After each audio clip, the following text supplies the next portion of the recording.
Uma ótima noite, pessoal. Está no ar o ICL Notícias, segunda edição desta terça-feira, dia 25 de abril de 2023. Confira agora os destaques do programa de hoje. Uma conversa aberta com Gleisi Hoffmann. A presidenta do PT fala o que pensa sobre a CPMI dos atos golpistas, taxa de juros e o futuro do GSI. No Senado, o presidente do Banco Central defende a política de juros altos. As inflação estão dentro da meta. E ganha um presentinho. E peça para sair. Obrigado. Longe do coração, mas perto do bolso. Depoimento aponta que ex-primeira-dama Michele Bolsonaro recebeu pessoalmente um estojo de joias das Arábias. Quem conta é o jornalista Chico Alves. E mais, análise do mercado financeiro com Débora Maganha. E tem ainda Heloísa Vilela e a opinião de César Calejon e Guga Noblar sobre os principais temas do dia. Chega de degradarem as instituições!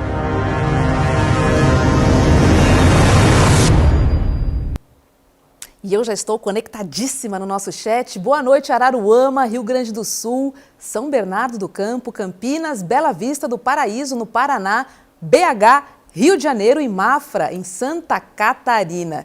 E para você que nos acompanha pelo YouTube, eu já quero começando pedindo um like aqui embaixo para o programa de hoje. E também não se esqueça de se inscrever no nosso canal do YouTube. Para você que acompanha pelo Facebook, já sabe, é só compartilhar, espalhar o ICL Notícias para toda a camaradagem, todos os amigos e todos os seus seguidores. Muito boa noite, César Calejon. Boa noite, Rô. Boa noite, comunidade CL. É um prazer estar com vocês. Vamos lá, porque tem muita coisa para a gente avaliar hoje, né, Rô? Vamos lá, Conexão Brasília. Chama primeiro Heloísa Vilela. Boa noite, Elô. Boa noite, pessoal. Vamos lá que o dia tá cheio hoje, né? Deixa eu chamar também o Guga Noblar. Oi, Guga, boa noite para você. Boa noite, tamo juntos. Vamos nessa, vamos para cima. Vamos lá, porque temos muitos assuntos importantes, mas vamos começar com um dos temas mais caros ao país e que envolve o sucesso do governo Lula. É claro que a gente está falando sobre as taxas de juros.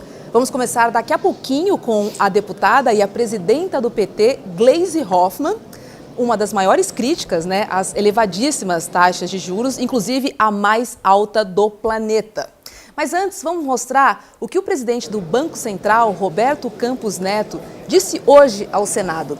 E depois vamos repercutir com ela, a presidenta do PT, falando exclusivamente com a gente aqui no ICL segunda edição. Roda aí. O que a gente fez no ano de eleição, no período eleitoral? Então a gente tem várias eleições aí e o que foi o movimento de juros em cada ano eleitoral.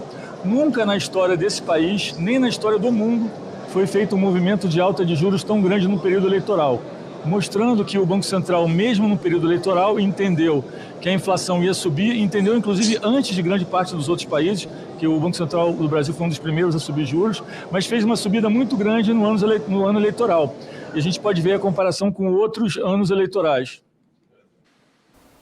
E aí a pergunta, mas e se não tivesse feito? O que teria acontecido se o Banco Central não tivesse feito esse movimento? O Banco Central chegou no ano de eleição e falou, não vou parar de subir os juros, mesmo entendendo que era necessário. Bom, se isso fosse feito, a gente teria tido uma inflação de 10% ao invés de 5,8%. E aí hoje, para a gente controlar a inflação e a expectativa do ano que vem, que seria muito mais alta do que os 10%, a gente teria que estar com juros de 18,75%. E se não tivesse, a gente estaria caminhando para uma inflação que ia contaminar bastante, ia subir bastante, como o exemplo que nós tivemos aqui da Argentina, né? Ouviu aí, Elô? 18,75%. Como ele ainda se orgulha de ter sido o arquiteto dessa alta de juros em ano eleitoral. Acho absolutamente inacreditável que ele possa se vangloriar disso. Inacreditável Futebol Clube. Agora sim, vamos conversar com a presidenta do PT e também deputada pelo Paraná. Muito boa noite, presidenta Gleisi Hoffmann. Que prazer recebê-la aqui no ICL Notícias, segunda edição. Seja muito bem-vinda. Obrigada, boa noite, Roberta, boa noite, pessoal. Prazer muito grande estar aqui com vocês, com todos que nos acompanham no ICL. Presidente, a senhora é uma das maiores críticas, né, do Roberto Campos. Inclusive hoje, soltou um tweet que a gente vai botar aqui na tela, antes de ouvir o seu comentário sobre ele, por favor, bota aqui na tela para eu poder ler. Vamos lá, lá vem Campos Neto fazendo política, adora dar entrevistas e fazer palestras, o que não é papel de presidente do Banco Central. Hoje, pelo menos, foi ao Senado para prestar contas, mas continua falando besteiras. O papel dele é controlar a inflação. São quase 2 anos sem atingir a meta, mesmo com juros estratosféricos. Senado precisa tomar providências. Ou seja, presidenta, o presidente do Banco Central continua falando besteira, certo? É isso aí. Aliás, eu acho que hoje o senador Cid Gomes foi muito feliz, né? Deu o bonezinho para eles e pega o seu bonezinho e vai embora. Porque não tem a ver com a política que nós estamos desenvolvendo, que queremos desenvolver para o país.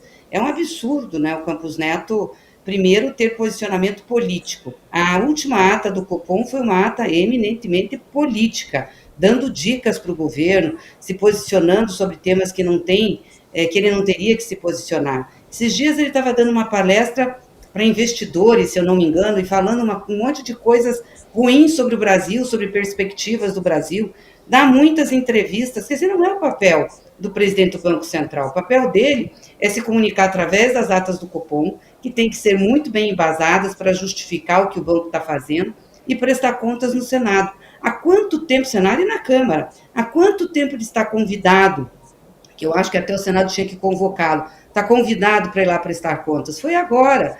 Onde ele tem que falar, ele não vai falar. E não consegue justificar essas taxas de juros que são a maior taxa de juros do mundo, ou seja, e nós não temos a maior inflação do mundo, muito pelo contrário, a inflação do Brasil está bem controlada, 6% por aí. Mas ele aumentou as taxas de juros e mesmo assim não trouxe a inflação para a meta, porque a meta é muito mais baixa, né? Então, quer dizer, faz quase 2 anos que ele está lá, vai fazer 2 anos que ele está lá, e não entregou o que tinha que entregar? Então, eu acho que o Senado da República tinha que fazer uma avaliação crítica. Essa política de juros do Banco Central, e ela é coordenada pelo Roberto Campos Neto, ele coordena a diretoria, ele tem voz de comando ali, vai fazer com que a economia brasileira tenha problemas, né? Problemas no crescimento, na geração de emprego, sendo que nós não precisávamos disso. Então, era muito importante o Senado da República ter iniciativa. Eu acho, sinceramente, que é um absurdo ele continuar fazendo essa política. E aí, pior ainda, né? Porque o governo tenta e faz um esforço, aí mandou aqui para o Congresso Nacional o dito arcabouço fiscal, ele está dizendo que não tem correlação de política fiscal com política monetária, que é bom o esforço do governo, mas isso não quer dizer nada que vai baixar a taxa de juros. Então, sabe, é brincar com a cara do povo brasileiro, brincar com a cara do nosso país, não dá para deixar uma coisa dessas acontecer. A política que ganhou nas urnas não é a política do Campos Neto. Pois é, vou abrir nossa roda de perguntas. César, vai lá. Gleisi, boa noite. Obrigado, querida, por aceitar o convite do ICL, segunda edição. É um prazer falar contigo. 2 coisas. Eu gostaria de ressaltar, primeiro, nessa fala do Campos Neto, que ele faz uma comparação um tanto quanto inadequada com a própria Argentina, que tem um caráter bimonetário, que não tem reservas internacionais, que não tem uma economia sequer parecida com a brasileira. Então, me parece que é uma comparação, uma analogia bastante inapropriada. Em seguida, você cita nesse tweet que a Rô leu para a gente uma série de providências que devem ser tomadas considerando essas taxas de juros e a própria atuação política do Campos Neto, que, a meu ver, vem utilizando a política monetária como uma arma política contra o governo federal, porque a gente sabe que o que vem a seguir, caso a economia não cresça, é muito ruim para o próprio governo federal. Quais são essas providências, Gleisi, que você acredita que devem ser tomadas para endereçar essa questão de uma forma um pouco mais efetiva? Olha, primeiro dizer que ele usa de má fé quando ele faz comparação com a Argentina, porque ele sabe muito bem que as situações são diferentes. Ele sabe da solidez financeira do Brasil, sabe de tudo isso. Então, ele usa de má fé, né, o que é muito ruim. Aliás, nós temos uma dívida super controlada. Se a gente descontar aí as reservas internacionais, mais o que tem em caixa no Tesouro, nós vamos ter uma dívida de 45% do produto interno bruto, uma dívida líquida. Então, não tem crise de estouro da dívida. Então, ele usa de má fé, né? O que eu acho é que, como ele não está entregando resultados, como ele disse que entregaria, ou se comprometeu, porque além da questão da inflação, o Banco Central também, claro que não é aí determinante, mas é subsidiário, tem que cuidar do desenvolvimento econômico e da geração de emprego, e isso também está sob risco. Aliás, ele fala na ata do Copom que realmente estamos caminhando para uma desaceleração econômica conforme o entendimento deles. Eles defendem isso, defendem redução de emprego, porque eles acham que é isso que vai resolver a economia. Né? Ele tem que ser chamado à razão, quer dizer, essa conversa lá no Senado não pode só sair como se fosse uma sabatina dele. Eu acho que o Senado tinha que começar votando um voto de, sei lá, até tem que lembrar aqui quais são os votos que o Senado tem lá, mas de desapreço, não seria isso? Alguma coisa que diga o seguinte, olha, não está legal. Você veio aqui, teve uma sabatina, o presidente te indicou, nós aprovamos teu nome, então o Senado tem também o dever, a responsabilidade de cobrar dele os resultados. Então, acho que o Senado tinha que começar, sabe, com um voto negativo em relação a ele, até chegar à conclusão de que tem que ser substituído. O fato de ter mandato, né, porque a lei confere mandato, quer dizer, já está 2 anos, vai ficar 4, não quer dizer que ele seja imexível. A própria lei prevê que ele pode ser demitido, inclusive por falta de resultado. E o Senado tem que corroborar essa decisão do presidente da República. Então, não tem por que ele ficar lá esse tempo inteiro. Não está entregando resultado, não está de acordo com a política que ganhou nas urnas, né? Faz política o tempo inteiro? Não tem porquê. Eu acho que o Senado tem que votar alguma coisa já, de dizer para ele, olha, isso não está legal, e eu acho que se ele não entregar resultado, ele tem que sair. Eu concordo com o Cid, pega o seu bonezinho e vai embora. Heloísa Vilela. Presidenta, eu gostaria de saber o seguinte, o presidente Lula começou uma campanha bastante forte contra os juros. Parou de falar nisso um pouco porque se envolveu com outros assuntos. Agora, nessa viagem à Europa, ele voltou à carga. E a senhora também está insistindo nesse ponto, com toda a razão, porque se não desembaraçar esse nó, o Brasil não cresce. E o pobre não vai entrar no orçamento federal de jeito algum, não vai haver crescimento. Então, está me parecendo que agora a pressão política será feita também sobre o Senado, não mais só sobre Campos Neto, e é de se esperar que na volta do presidente Lula ao Brasil embarque-se numa campanha mais contundente e que leve para a população. Me parece que a população já vinha aumentando o seu grau de aprovação desse do presidente Lula. Vai se retomar essa campanha? Vai se pressionar mais o Senado para a gente sair desse nó? Eu espero, Heloísa, espero mesmo. Acho que tem que ter uma pressão sobre o Senado tem responsabilidade. Veja, o Senado aprovou o nome de Campos Neto, então é responsável por ele estar lá também.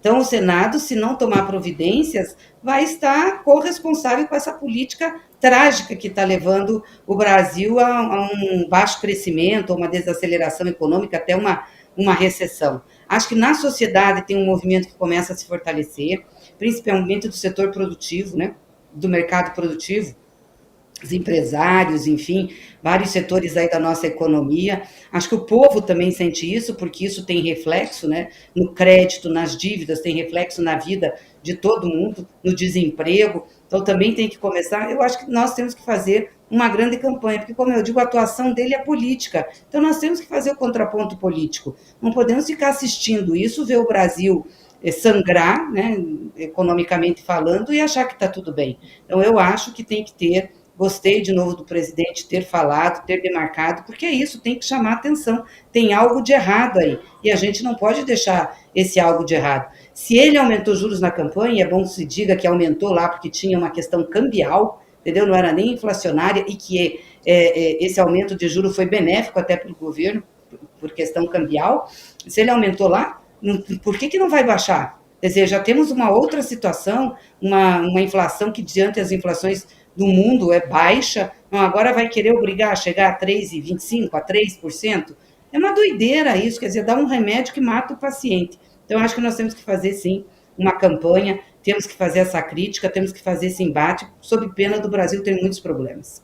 Vai lá, Guga. Oi, Gleise, um prazer falar contigo, que bom que você está aqui no programa. Essa tática de bater de frente com o Campos, com o comandante do BC, com o Campos Neto, ela está funcionando ou isso acabou por fortalecê-lo dentro do Senado, que é quem pode de fato retirá-lo de lá? Funcionou ou está sendo um tiro no pé? Olha, já estava ruim, né? Porque ele não estava mudando nada, ele estava praticando os juros, a ata do Copom, as duas últimas, né? A penúltima que ele soltou, diz que que iria ficar assim até o final do ano. Essa última piora, que diz que os juros podem até subir. Então, ou seja, a gente já estava numa situação crítica, tinha que chamar atenção para isso. Senão, o que ia acontecer? Dizer assim, ó, o governo que está levando a economia a esse lugar? Não, muito pelo contrário, o governo está fazendo tudo o que pode para fazer com que a economia brasileira reaja.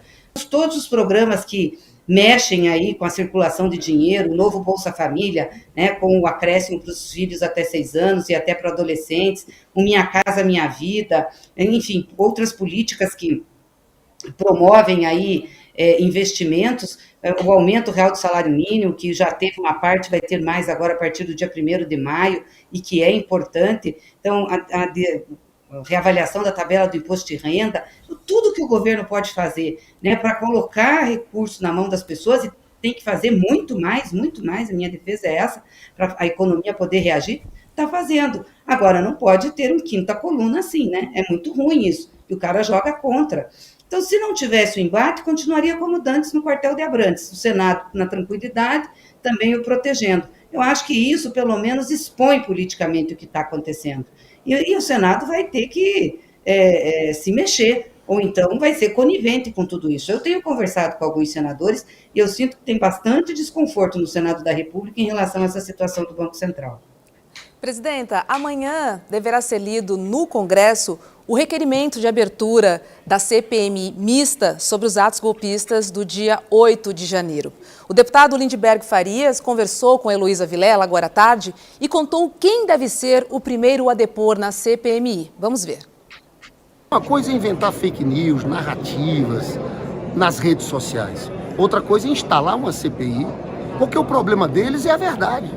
E a verdade é que foram eles que patrocinaram, que estavam naquele ataque às instituições, ao Congresso, ao Supremo, ao Palácio do Planalto. E nós vamos atrás deles, nome a nome, financiadores, autoria intelectual, porque eu acho que é Jair Messias Bolsonaro.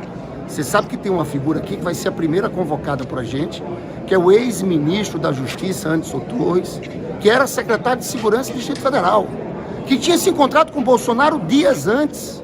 E nós vamos atrás também de ver quem colaborou, os militares que estavam no GSI, no Palácio do Planalto. Para nós, olha, nós queremos ir atrás de tudo. Quem cometeu, quem fez, quem pecou por omissão também tem que ser responsabilizado. Eu acho que essa CPI vai ser um tiro no pé dessa base bolsonarista. Elô, já que a entrevista foi tua, eu passo a bola para você. Deputada, eu queria saber duas coisas. A primeira, como o governo e o PT estão se preparando para a enxurrada de fake news que serão produzidas nessa CPMI. E depois, eu queria saber como vai ser essa negociação para ocupar a presidência, a relatoria. A gente sabe que essa negociação passa por Arthur Lira e o temor de muita gente é que nesse processo Lira saia ainda mais fortalecido. Olha, eu acho que a CPMI é a grande oportunidade, essa comissão de inquérito sobre o golpe, né? Porque eu acho que esse é o nome, né, da CPMI do golpe. É a grande oportunidade para a gente desvendar, inclusive muitas fake news que são já veiculadas pelos bolsonaristas, e mostrar quem foi responsável pelo que aconteceu no dia 8 de janeiro, mas também de outras atitudes que aconteceram antes. Vocês lembram aqui aquelas explosões que tiveram em Brasília, gente também com atentados, né, tentando atirar, ou seja, já vinha alguns movimentos crescendo de violência e de questionamento, e que agora foi no dia 8 de janeiro, isso ficou claro. Então, é evidente quem convocou esse ato do dia 8 de janeiro, os deputados bolsonaristas estão aí aí gravados na rede, apoiando a situação. Então, eu acho que vai ser a grande oportunidade que nós temos. Eu vejo que nós temos maioria na CPMI, no Senado, nosso campo do governo, e também na Câmara. Obviamente que tem esse bloco do presidente Lira, que tem uma parte ali que é governo, outra que se diz independente, mas está no governo ocupando cargos. Vamos ver como é que vai ser a nomeação dessas pessoas na CPMI, quem vão indicar. Até agora, pelo que eu estou sentindo, eu não vou falar aqui porque não é oficial, mas eu acho que a gente vai ter um perfil de gente para enfrentar isso. Porque, na realidade, se não enfrentar, o que está em risco não é o governo do presidente Lula, são as instituições da República. É o Congresso Nacional, é o Judiciário, o Supremo Tribunal Federal, é o Executivo, são as instituições, é a nossa democracia. Então, essa CPI vai ser muito importante para isso, e eu acho que ela vai consolidar uma unidade desse campo democrático, mesmo tendo conservadores e até de direita, mas que tem essa visão que a democracia é importante para o Brasil, vai consolidar esse campo mais ampliado. E a gente vai ter a oportunidade de aí mostrar quem é que faz fake news, como é que essa gente age.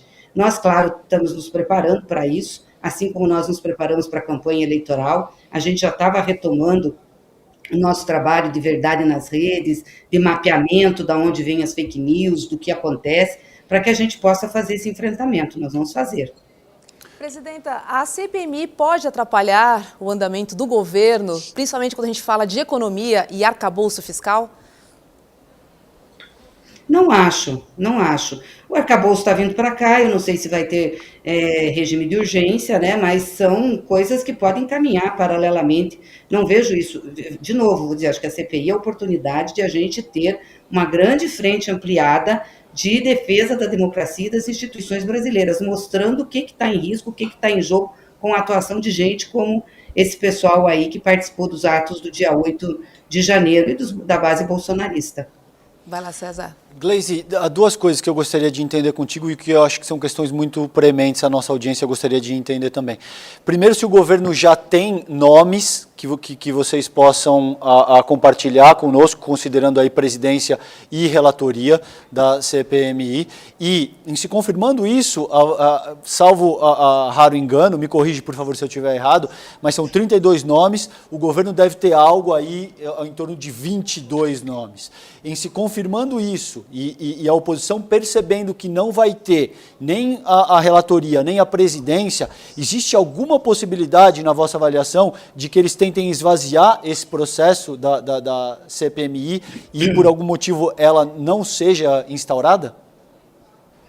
Eu acho que eles estão bem preocupados, sabe? Porque eles estavam fazendo aquele jogo político, como o governo estava orientando o posicionamento contra a CPMI, eles estavam fazendo um jogo político ali. A hora que decidiu não bancar a CPMI, então vamos fazer, eu sinto que eles deram uma arrefecida. Eu acho que esvaziar eles não conseguem mais, porque eles não têm maioria para fazer isso. Então a CPMI é um fato, vai acontecer. E obviamente que eles vão ter uma estratégia de melar as coisas, de ficar soltando fake news, de não deixar acontecer, de tentar se vitimizar, como eles fazem aqui o jogo dentro do Congresso Nacional, seja na Câmara ou seja no Senado. Sobre as nomeações, né, de presidente, relator, ainda não tem definição. Pelo que eu estou sabendo, a Câmara está reivindicando a indicação de presidência da CPMI. Então, seria um deputado, provavelmente presidente, e no Senado, e aí caberia ao Senado a relatoria. É óbvio que indica o presidente quem compor a maioria, tiver o maior bloco, enfim. Aí eu acredito que o presidente Lira pode ter uma força, porque ele tem o maior bloco aqui, parlamentar, né, tem uma articulação com demais blocos, pode indicar alguém do PP. Mas isso ainda não está definido, mas eu acho que pode caminhar por aí. Guga. Gleisi, duas coisas. Primeiro, conta pra gente se você vai estar ou não na CPI. Você já sabe se vai estar ou não.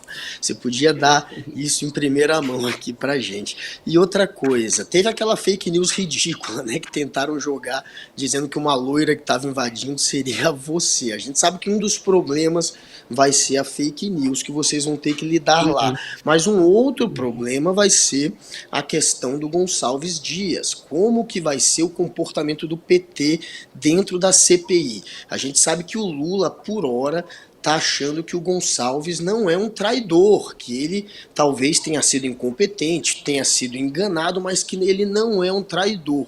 Porém, essa é uma visão que é consenso no PT, ou parte do PT ainda tem dúvidas, ou pelo menos parte do governo ainda tem dúvidas se ele pode ser um possível traidor. E lá vocês vão defender, endossar qual tese? A de que ele foi enganado, ou vocês vão talvez ir para o lado de que ele possa ter enganado também? Olha, eu não acredito que o G. Dias seja um traidor, não. Muito pelo contrário, uma pessoa que a gente conhece há muito tempo, um homem muito sério. Pode ter errado aí em procedimentos, na forma de conduzir as coisas, isso aí, tudo bem. Agora, dizer que ele era um dos conspiradores, articuladores, não. Isso é tentativa do bolsonarismo de mudar a narrativa, tá? Como fizeram comigo. Se você pegar essa foto que vocês estavam mostrando ali, vocês vão ver o quanto a foto é borrada, o quanto é difícil de você... Olha aqui, olha, ela é toda em volta em névoa, entendeu? Então fizeram um Photoshop aqui descarado, né? Um absurdo. Eles são muito deslavados mesmo de fazer um negócio desse. Ou seja, eles querem tentar dizer que nós que articulamos... Para que nós íamos fazer isso? Não foram os nossos deputados que estavam lá fazendo selfie, incentivando, mostrando armário quebrado dentro do STF, mostrando coisa quebrada. Não foi que estavam lá com os presos, fazendo denúncia. A gente sabe quem foi. E sabe quem estimulou antes isso. O próprio Bolsonaro estimulou muito de fazer ato, de não deixar assumir, se ganhar não assume. É uma coisa maluca, horrorosa. Então isso está muito claro. E a CPMI vai mostrar isso. Não tem fake news que dê conta de retomar uma outra narrativa. Não tem mesmo, porque, entendeu? É um absurdo que eles estão tentando fazer. Olha, eu estava aqui à noite, que eu estava junto com o pessoal quando o presidente chegou lá. Vai lá, E você vai estar na CPI? Você pode dizer para a gente? Não posso dar spoiler, não assisti o filme, não. Deixa eu te dizer, não conversamos. Nós não conversamos sobre isso ainda, não. Nós vamos conversar amanhã sobre informação. Mas o Noblar está na sua função, né, Noblar, de tentar obter aí a... Eu acho que ela vai estar, hein? Exclusividade. Eu apostaria que ela estará. Muito bom. Gleisi, deixa eu te perguntar, que tem uma questão que vem sendo muito trabalhada nos bastidores também, que é o papel do União Brasil. União Brasil tem aí 3 ministérios e até então vem se comportando como um partido relativamente independente, pelo menos essa é a minha avaliação, não sei se você concorda com isso. O que o governo espera do União Brasil durante a CPMI agora? Olha, que se comporte como base de governo, já que integra o governo, né? Vamos lembrar que tem ministérios, tem Codevasf, tem outros órgãos. Então, assim, não dá para ser meio, né? Tô meio cá e meio lá. Num momento como esse, o que a gente espera é a lealdade do partido que se dispôs a compor base. Se eles têm briga interna, eles têm que se resolver. Não é o governo que vai resolver briga interna de partido. Mas eles se dispuseram, as lideranças se dispuseram, acho que tem que fazer entrega. Perfeito. Deputada, no último domingo, o GSI, né, o Gabinete de Segurança Institucional da Presidência, liberou as imagens, né, das câmeras de segurança, inclusive pegaram uma foto da senhora que esteve lá mais depois e fizeram aquela montagem do Palácio do Planalto, né, no dia 8, na visita que a senhora fez depois. E hoje surgiram cenas de golpistas pegando armas do GSI. A gente também já viu golpistas tentando arrombar o caixa eletrônico. Eu queria entender com a senhora... De quem estamos falando? De que se trata essa gente que chamamos de golpistas, de terroristas, mas essas imagens também mostram outros elementos, né, dessas pessoas? Não, com certeza. Mas olha, para defender o que eles defendem em termos de política, de relação na sociedade, Roberta, não pode ser gente de boa índole mesmo, não. É gente que quebra, entendeu? Que está disposta a roubar, que está disposta a invadir. É o que eles estão fazendo, eles estão mostrando o que fazia. Tem uma grande massa que está junto ali, que eu acho que é mais uma massa de manobra, não estava nem sabendo bem o que aconteceu, mas que também endossa esse tipo de comportamento. Então é muito triste, né? Chocante ver isso. Por isso a importância de se defender a democracia, não deixar sem resposta a isso. Muito, muito importante a decisão do Supremo de fazer o indiciamento, né? Abrir os inquéritos, de quem estava preso, de começar o processo. Quer dizer, tem que ser pedagógico numa situação como essa. Isso não pode repetir.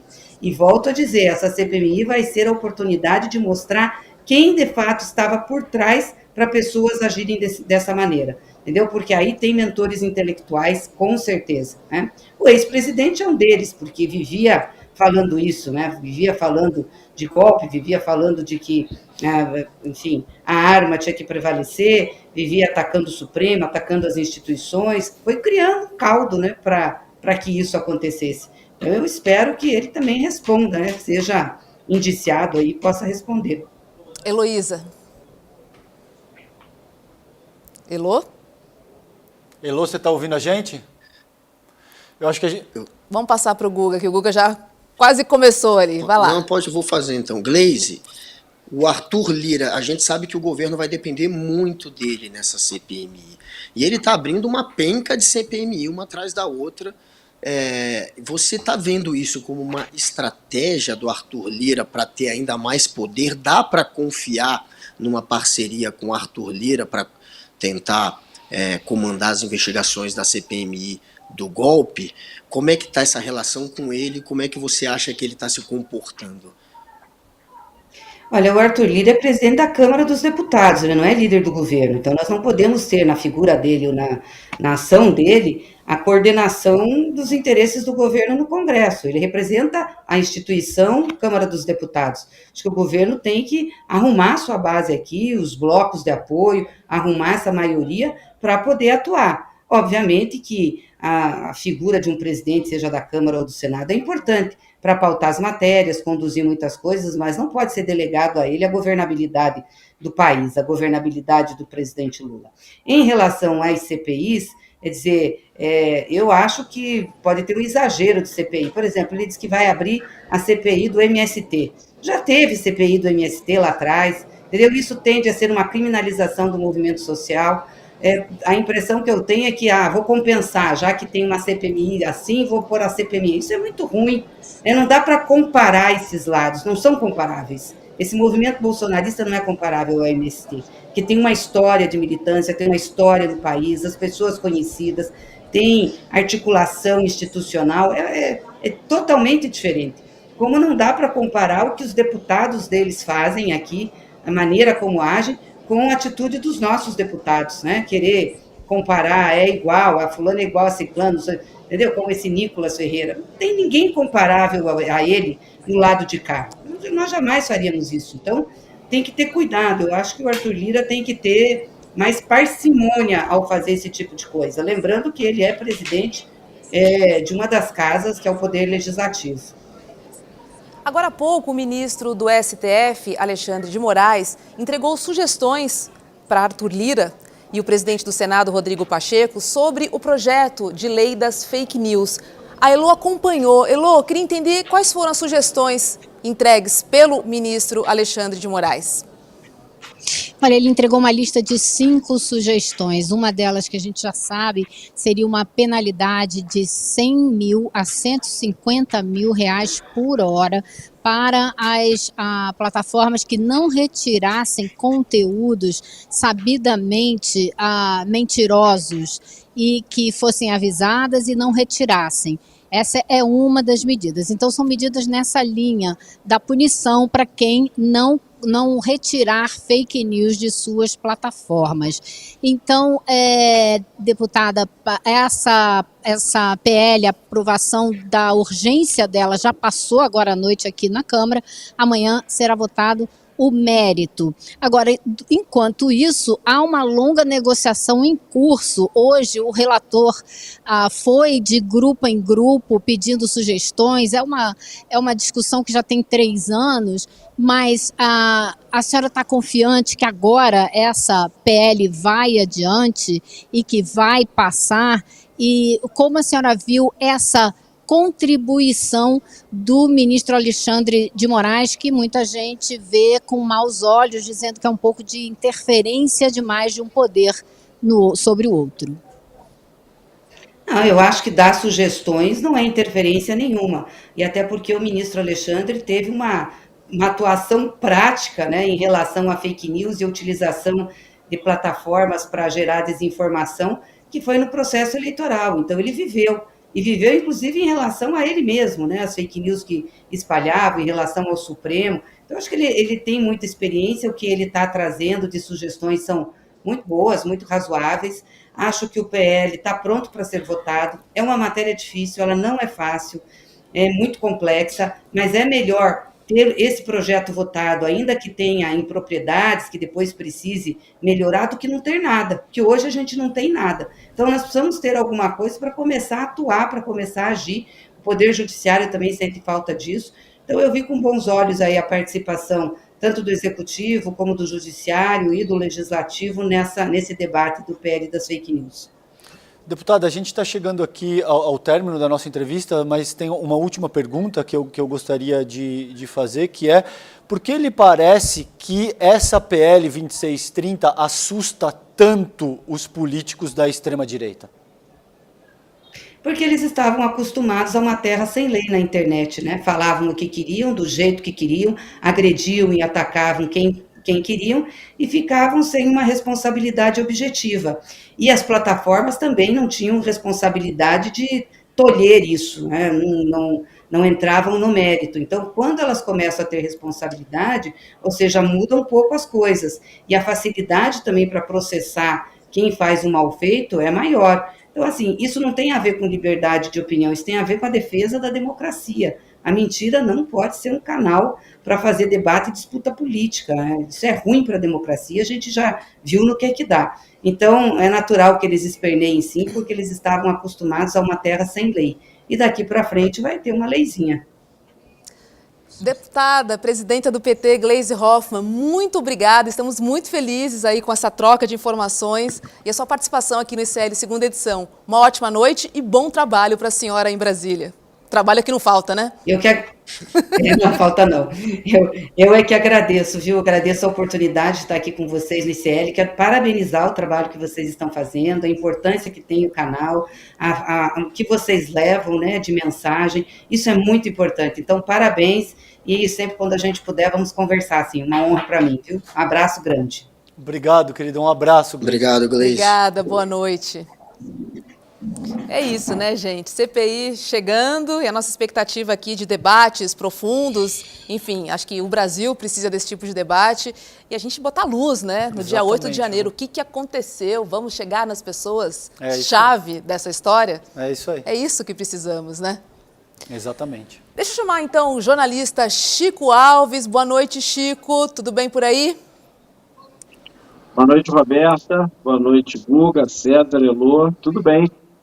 Chico, a gente estava aí com a presidenta do PT, Gleisi Hoffmann, falou bastante da posição, falou bastante sobre o presidente do Banco Central, logicamente sobre as altas taxas de juros. Lembrando que o Roberto Campos Neto prestou depoimento hoje no Senado, né, sobre os juros. E não foi só a Gleisi, não, que criticou o Roberto Campos Neto. O senador Cid Gomes, do PDT do Ceará, arrumou um jeitinho de pedir para ele sair. Vamos dar uma olhada. O senhor fez manifestações públicas em defesa do presidente Bolsonaro, vestindo camisinha amarela. E mais, declaração pública, notória.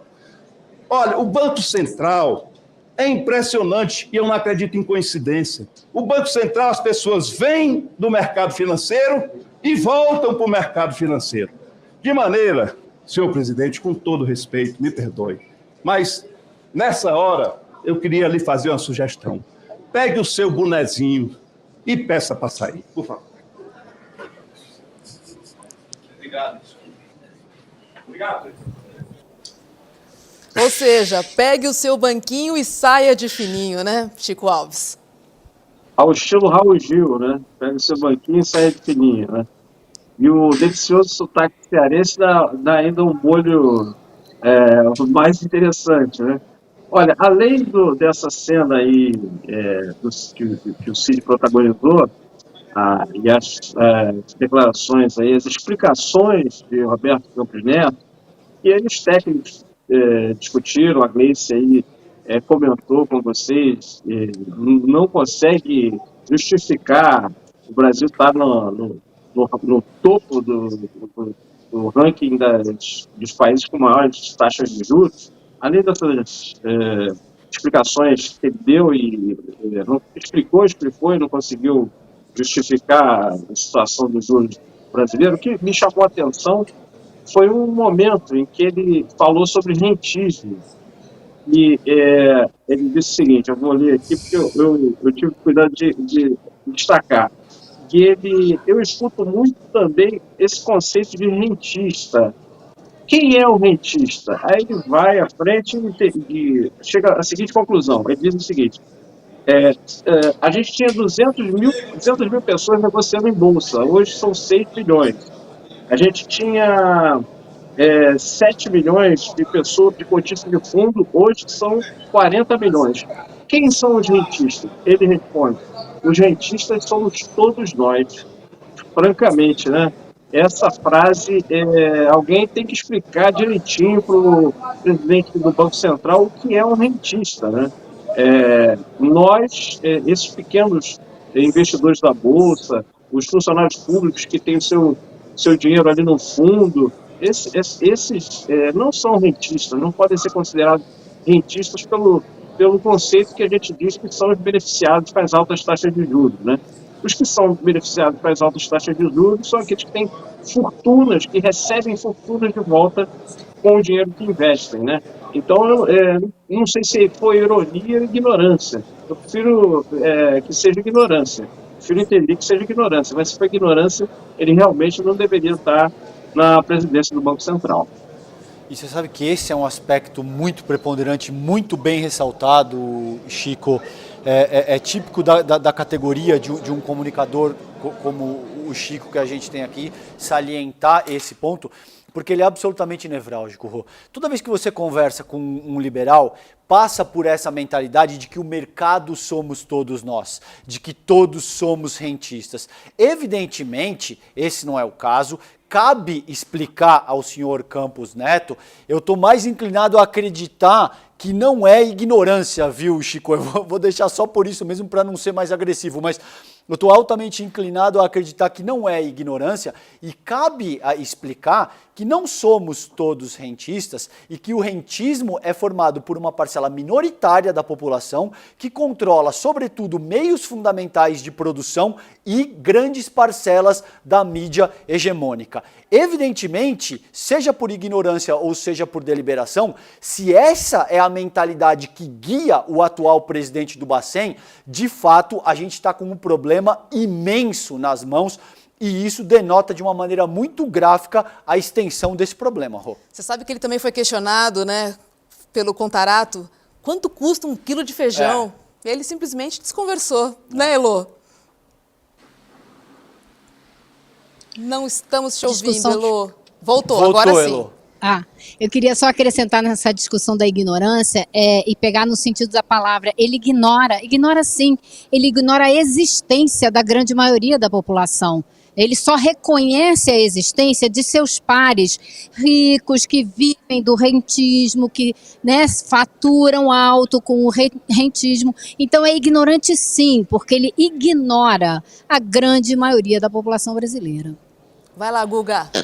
33 milhões estão passando fome, pegando fila para comer osso. Chega com esse papo de rentista lá para eles e a gente vai ver aonde vai parar essa conversa. Inclusive foi muito bom o Contarato ter feito esse confronto com ele sobre o preço dos alimentos, sobre essa questão dos alimentos, para mostrar o quanto ele é de fato alguém que vive numa bolha alheia à realidade de quem de fato é brasileiro.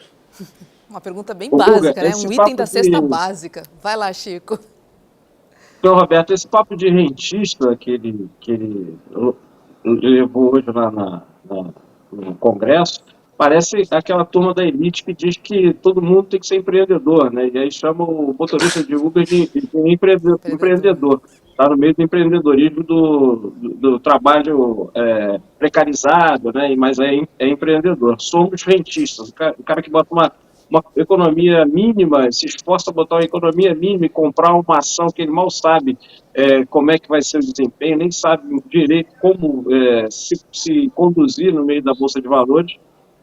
O presidente do Banco Central hoje chamou esse sujeito de rentista. E agora vamos falar da ex-primeira-dama Michele Bolsonaro. Claro que a gente está falando sobre o caso da joia das Arábias. Saiu hoje no Estadão que Michele recebeu pessoalmente o segundo pacote de joias masculinas. Aquele mesmo que foi devolvido a pedido do TCU, que é o Tribunal de Contas da União, em março.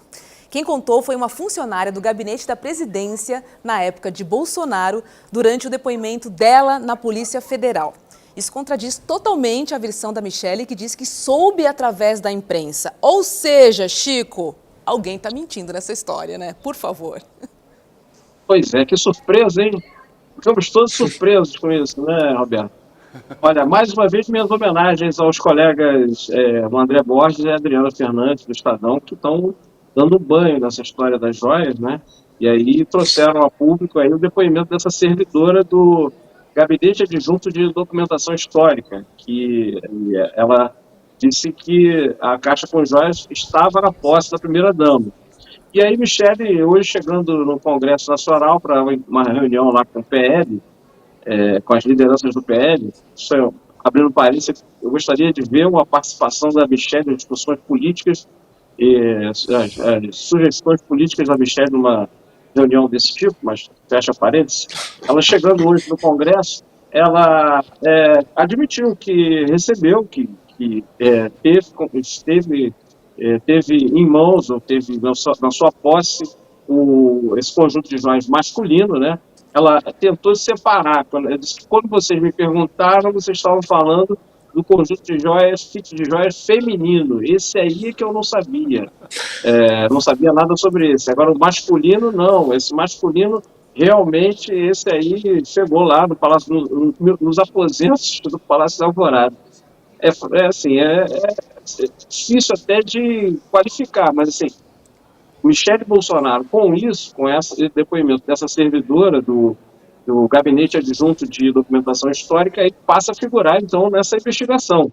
Ela que antes estava fora, alheia, porque realmente não tinha indício de que ela soubesse, apesar de a gente supor isso, né? Agora, não, agora tem uma servidora indicando e ela admite que realmente estava com esse segundo kit de joias, o kit que ela, inclusive, falou a cor, declamou os itens que estavam lá nessa ida ao Congresso, e saiu até meio irritada, porque as pessoas estavam cobrando isso dela, mas está aí, Michele vai ser, então, está sendo investigada oficialmente agora.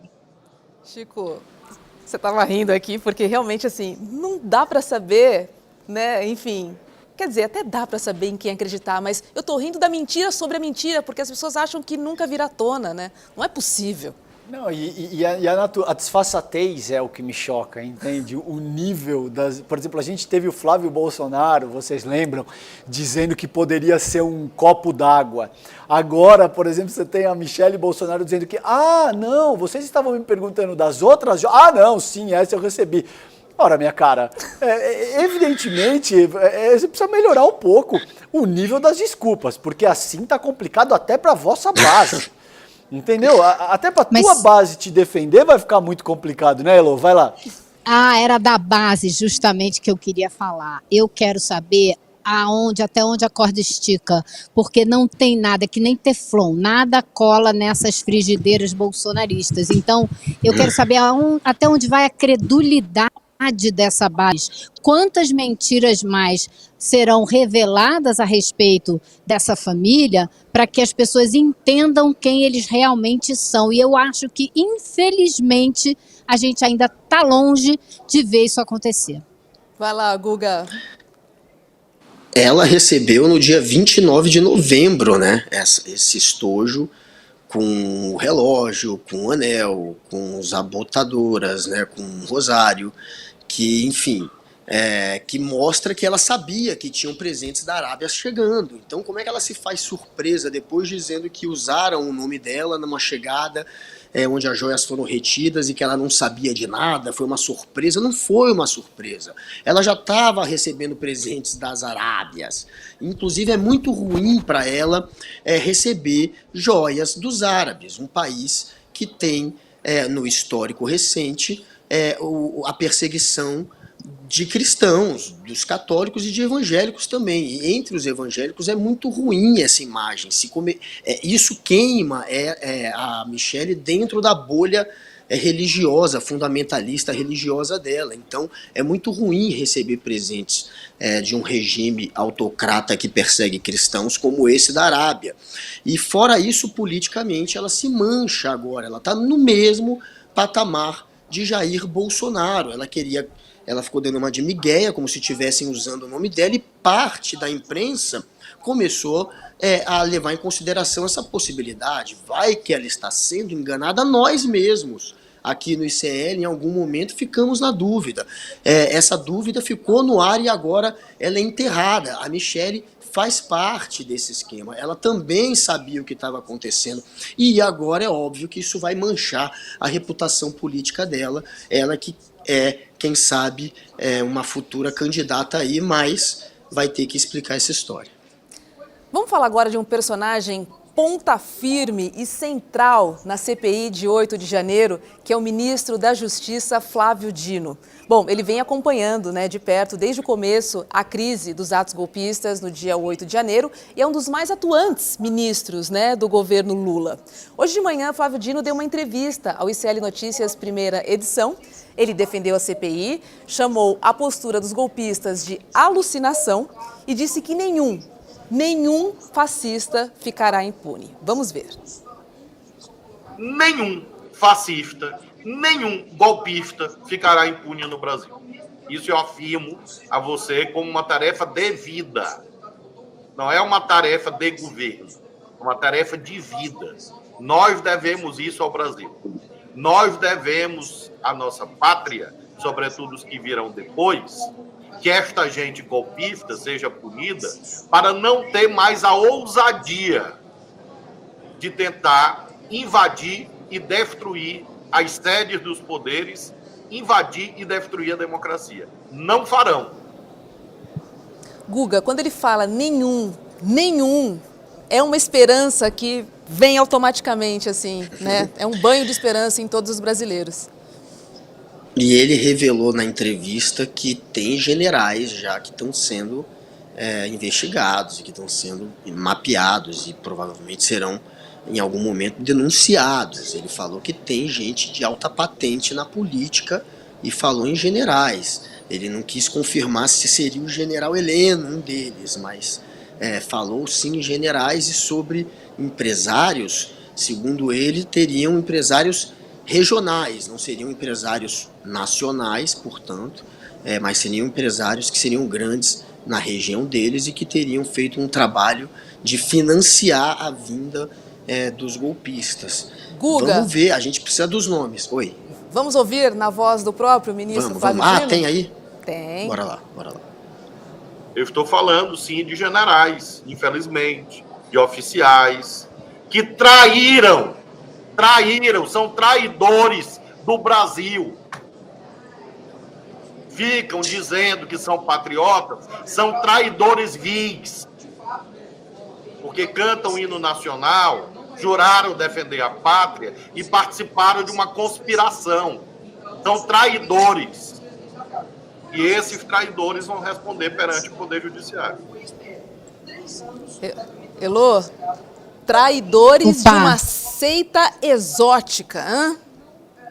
Exatamente. Eu achei muito importante essa fala do ministro Dino, porque nela ele separa o que são servidores da pátria, o que são militares que cumprem com a sua obrigação e os golpistas, os que intentaram contra a democracia. Então ele investe nessa separação, nesse racha e isola com essa fala os verdadeiros golpistas. E as fotos estão aí, eu não preciso dizer quais são os rostos desses principais golpistas que o Congresso e a Polícia Federal terá que trazer à tona e mostrar ao país, porque o que é fundamental é que a gente não faça com essa invasão, com essa tentativa de golpe, o que a gente fez com a ditadura militar.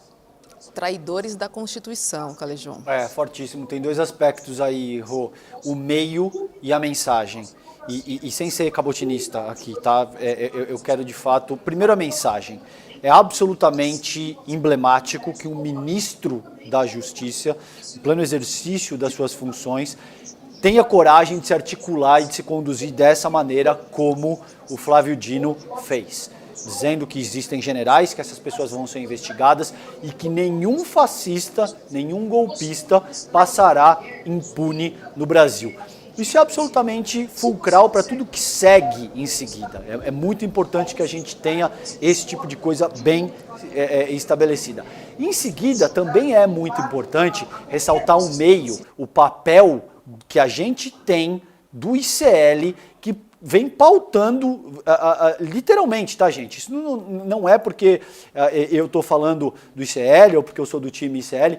Hoje a gente teve essa entrevista circulando nas redes sociais, no Trending Topic, de forma absoluta. Centenas de milhares de postagens e, virtualmente, essa entrevista que o Flávio Dino deu no primeira edição pautou o debate sociopolítico do país o dia inteiro. E aí eu ressalto, portanto, a competência da equipe que conduziu essa entrevista e a importância que o ICL vem ganhando no jogo da nossa política doméstica. Como a gente está falando de programas de TV, olha, para o time ICL eu tiro meu chapéu. Entendedores entenderão. É isso aí. E olha só, a nossa colega Vivian Mesquita perguntou ao ministro se o primeiro vazamento das imagens feitas pela CNN tinha a intenção de queimar alguém do GSI, como, por exemplo, o chefe do GSI, o general Gonçalves Dias. Veja a resposta de Flávio Dino. O que o senhor acredita que estivesse por trás desse vazamento das imagens da CNN, principalmente do primeiro vídeo que teve aquela edição, borrão de imagens? A impressão que a gente tem é que foi intencional para derrubar o ministro general Dias. Se é isso mesmo, quem se beneficiaria disso? O senhor acredita nessa linha? Eu tenho certeza que foi um vazamento bolsonarista. Isso eu afirmo cabalmente, de inspiração bolsonarista, pessoas que são adeptas dessa exótica ideologia. Com qual propósito? Provavelmente tumultuar, criar uma narrativa, para usar a expressão de Agafta, de que o general lá e o próprio governo, de um modo geral, participou. Eles têm essa alucinação. Eu me preocupo muito até com a sanidade, assim, pensando neles. É uma alucinação. Porque eles dizem que nós estávamos lá, nós sabíamos de tudo, nós participamos, planejamos, que havia infiltrados. Eles dizem, infiltrados. Cadê os infiltrados? Nós já temos milhares de horas de gravações reveladas em vários momentos. No Planalto, no Supremo, no Congresso. Cadê os infiltrados? Um nome. 1, 2, 3, 4, 5. Cadê os infiltrados? Então, realmente, é uma desfaçatez. E aí, esse vídeo, a meu ver, era para tentar fortalecer essa alucinação. E eu deploro muito, lamento muito que agentes públicos tenham feito um vazamento com má intenção. E acaba que a verdade sempre vence, porque não adianta borrar, a mentira é um borrão, a verdade ultrapassa o borrão. É isso, não adianta. Bota o borrão na cara, no outro dia aparece o nome do cidadão. É isso, assim vai ser daqui para frente. E foi realmente o que aconteceu, né, Chico Alves? Exato, sem dúvida, o governo, da parte do governo, não havia interesse de mostrar essas imagens e criar essa marola toda, né? Provavelmente, com quase certeza, essas imagens vazaram da parte do lado bolsonarista. Agora, é preciso reconhecer também, eu entrevistei há pouco o deputado Sanderson, que é o presidente da Comissão de Segurança Pública, né? Que falando do CPMI, e a turma da oposição vai bater muito no fato dessas imagens não estarem públicas, né? O general Gonçalves Dias mostra ali, essas imagens não mostram conivência do general, mostram assim, vamos falar a palavra com todas as letras, a incompetência dele. Ele fica meio aturdido ali diante do que acontece, né? E uma outra prova de incompetência foi ter mantido essas imagens sob sigilo durante tanto tempo, que dá à oposição essa argumentação aí, né? Eles vão bater muito nisso. Se o governo não tinha o que esconder, por que manteve essas imagens sob sigilo?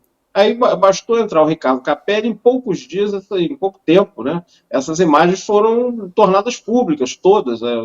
A extensão toda dessa gravação foi tornada pública. Então, esse foi um erro, mais um erro, né, do general Gonçalves Dias, né, entre tantos, que a oposição vai bater. Mas esse ponto aí, dessa invasão, não é o mais importante. Como disse a deputada Gleice Hoffmann, o mais importante é o motivo da invasão, os incentivadores da invasão e os financiadores da invasão, como disse também o Flávio Dino na entrevista de hoje. E, para terminar, é muito bom que os participantes do governo que vão estar na CPMI, sigam o parâmetro Flávio Dino de enfrentamento do bolsonarismo, né? Que é a lógica, o pensamento límpido, claro, não precisa fazer floreio, é só usar a lógica. Se você usar a lógica, você derrota a maioria deles. Acho que a maior parte deles não usa a lógica. É um pensamento que a gente tem que, como diz ele, uma seita exótica que tem um pensamento que a gente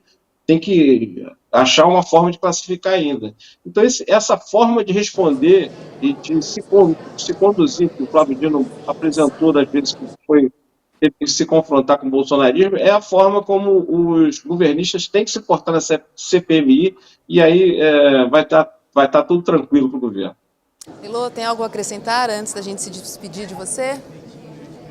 Não, eu queria só me despedir com somos todos rentistas, porque isso está atravessado na minha garganta. Enquanto a gente não conseguir mostrar ao povo brasileiro o que esse pessoal pensa e como eles nos desprezam a todos nós, a gente não sai desse nó. A gente precisa, o governo precisa fazer uma campanha séria contra os juros e contra essa elite que ignora o povo brasileiro.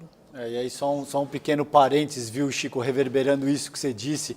Se eu fizesse parte do governo federal, eu montaria uma equipe de media training, quem trabalha com comunicação corporativa sabe o que é isso, e colocaria o Dino como mentor do media training para o governo federal, viu, Chico? Eu acho que essa seria uma boa iniciativa. Você vê que o Capelli é bom aluno, né? Você vê que o Capelli é bom aluno, né, César? Você vê que ele também fala pausadamente, tranquilamente, então ele está aprendendo ali. Exatamente. É um misto mas se a CPI da Covid foi um exemplo, a gente vai ter outras pessoas preparadas também para participar dessa CPI. Exatamente, Elô. É um misto de assertividade com serenidade, uma dosezinha de deboche e muito cirúrgico, exatamente, né? Muito Elô, cirúrgico. Muito cirúrgico, perfeito. Elô Vilela, Chico Alves, obrigada, boa noite para vocês. A gente se encontra aqui no SL segunda edição. Beijo para os dois. Guga fica. Tchau, tchau. Beijo, boa noite. Tchau, Boa gente, noite. beijos. Vamos para os destaques? Vou começar hoje, tá? Porque, Vai lá, Rô. olha só, o governo federal ampliou o reforço da vacina contra a Covid-19 para quem tem mais de 18 anos. São 2 doses, para quem tomou 2 doses está valendo, então fique ligado só no calendário da sua cidade, do seu estado, porque nem todas as pessoas com mais de 18 anos vão poder. Vamos entender se as vacinas chegaram nos locais certos para a gente poder se vacinar, né? Vacina boa é vacina no braço, lembrando que é a dose bivalente, então vamos se proteger. Vamos lá, vacina sim, né? Vai lá, Calejão. Bom, o meu destaque de hoje fica por conta de um livro que está sendo lançado nesse momento pela editora Boitempo, que é o Brasil sob escombros, que traz um grupo de pensadores, de personalidades, escrevendo de diferentes capítulos. Tem o Silvio Almeida, ministro Silvio Almeida, tem o Alisson Mascaro, tem a Sâmia Bonfim, não vou lembrar todos de cabeça, mas tem algumas figuras bastante importantes no debate sociopolítico do país, e eu escrevo um capítulo desse livro. Eu fui convidado pela Juliana Magalhães, que é a organizadora desse material, e a gente tem